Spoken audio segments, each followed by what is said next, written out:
आज राजा परीक्षित जंगल में पहुंचे हैं। हिरण का पीछा करते करते महाराज काफी दूर निकल गए। दूर निकल जाते हैं और निकलने के बाद क्या देखा है, राजा को प्यास लगी है। महाराज को प्यास लगी है और प्यास से बहुत व्याकुल होने लगे। व्याकुल होकर के जल की तलाश में उस जंगल में घूम रहे हैं। हिरनी का पीछा छोड़ दिया और प्यास से व्याकुल होकर के उस जंगल में जा रहे हैं। जल की तलाश में घूम रहे हैं, कहीं सरोवर मिल जाए, कहीं तालाब मिल जाए जो मेरी प्यास को शांत कर दे। उसी समय वक्तों राजा काफी दूर निकल जाता है जल की तलाश में। कहीं जल नहीं मिला, जल कहीं पर नहीं मिला है। उसी समय एक संत की कुटिया नजर आई। एक संत की कुटिया नजर आई है। देखा है राजा परीक्षित ने, ये सामने एक संत की कुटिया नजर है। मुझे ये लग रहा है यहाँ पर कोई महात्मा रह रहा है और जब हम इनके पास जाएंगे तो मुझे जल पीने के लिए अवश्य मिल जाएगा। ये विचार करके राजा ने अपने घोड़ा पे सवार होकर और आगे बढ़ाया। आगे बढ़े हैं राजा परीक्षित। क्या देखा है, वो कुटिया लोमद ऋषि की थी। लोमद ऋषि का छोटा सा आश्रम था, भगवान की भक्ति में लीन।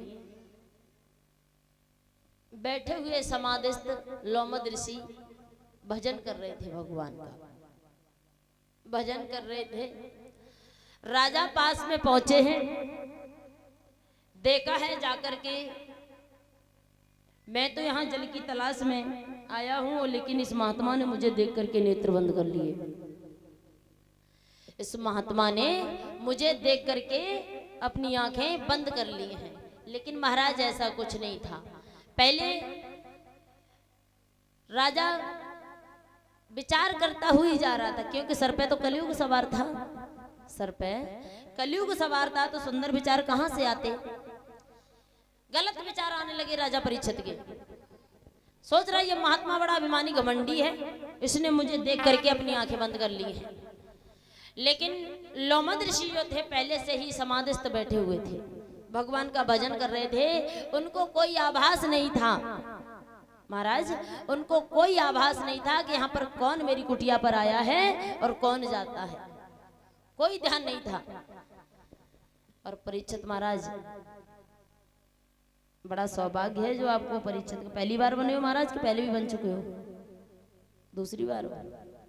पिछली बरस बने थे या उससे पहले? उससे पहले। बड़ा सौभाग्य है जो जीवन में परीक्षित का स्वरूप मिलता है, लोग जो रखते हैं। बहुत बहुत सुंदर है ये मानव। राजा परीक्षित ने ही गंगा के किनारे बैठ करके 7 दिवस तक, सर पे तो कलयुग सवार था, लेकिन श्री सुखदेव भगवान ने गंगा के किनारे बैठ करके 88,000 ऋषि मौजूद थे महाराज गंगा के तट पर। लेकिन सबसे उत्तम श्री सुखदेव भगवान थे संत में। संतों में सबसे कम उम्र में श्री सुखदेव भगवान थे, बल्कि वहां पर 88,000 संत थे। लेकिन राजा परीक्षित को सुखदेव भगवान ने ही कथा क्यों सुनाई। और बड़ा सौभाग्य रहा महाराज जो आपको यहाँ पर परीक्षित का स्वरूप धरने के लिए मिला है। और आप 9 दिन की भागवत है महाराज, है 9 दिन की भागवत है आपके गांव में। और आप यहाँ पर प्रेम से, भाव से, हृदय से राजा परीक्षित ने कथा सुनी थी महाराज गंगा के किनारे बैठ करके। तो उनको कोई आभास नहीं था, उनको कोई ध्यान नहीं था, सिर्फ भगवान का ही ध्यान था। कोई घर का, कोई राजपाट का, कोई प्रजा का, कोई राजा को ध्यान नहीं था।